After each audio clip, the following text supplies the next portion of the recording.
কেমন আছেন সবাই? আশা করি অনেক ভালো আছেন। আমিও ভালো আছি।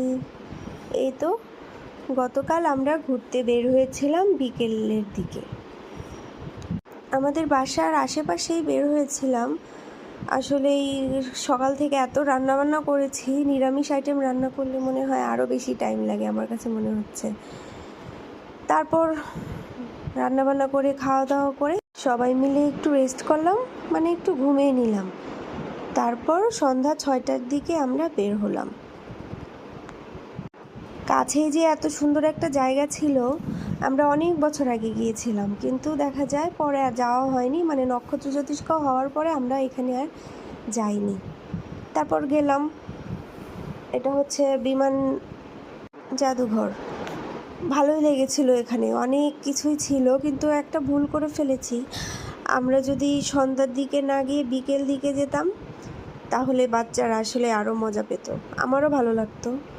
মানে এটা তো সামনের পার্টটা, আরও যখন লাস্টে পিছন দিকে গিয়েছিলাম ওখানে অন্ধকার ছিল, মানে হালকা হালকা লাইট ছিল, আসলে রাতে ভালো লাগেনি, ভুল করেছি। নেক্সট টাইম আমি হচ্ছে একদম মানে বিকাল 5টার দিকে বের হব, হালকা হালকা রোদও থাকবে, আর হচ্ছে সন্ধ্যার সময় মানে বের হয়ে চলে আসতে পারবো। সন্ধ্যার পরে আসলেই মানে লাইটিং থাকে, কিন্তু দেখা যায় অনেক বেশি খোলামেলা, তো সেখানে আসলেই দিনের বেলায় ভালো লাগে, মানে একটু আলো থাকলেই ভালো লাগে। ভালোই লেগেছিল। বাচ্চারা এই যে দেখছেন, ওরা তীর ধনুক দিয়ে খেলছে।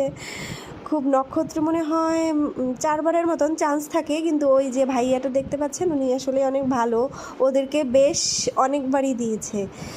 শুধু ওদেরকে না, আরও আশেপাশে যত বাচ্চারা আসছে এখানে খেলতে সবাইকে বেশ অনেকবার করেই দিয়েছে। তারপর খেলাধুলা শেষ হলো, আমরা পুরোটাই ঘুরলাম। অনেক রাইডেও চড়েছে ওরা, দুলনা ছিল, আরও অনেক কিছু ছিল। তারপর আসলাম, এসে বসলাম যে একটু কিছু খেয়ে নিই।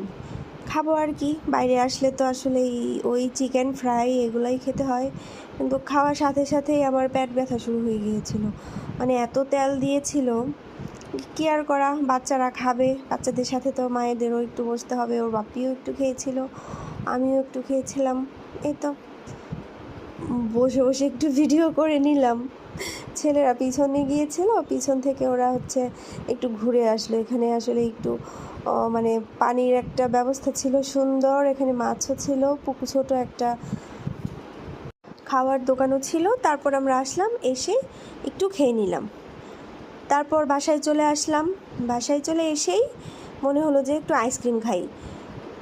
গতকাল দুপুরবেলা ওর বাপ্পি আর ছেলেরা মিলে আইসক্রিম বানিয়েছিল, এটা হচ্ছে অরেঞ্জ ফ্লেভার দিয়ে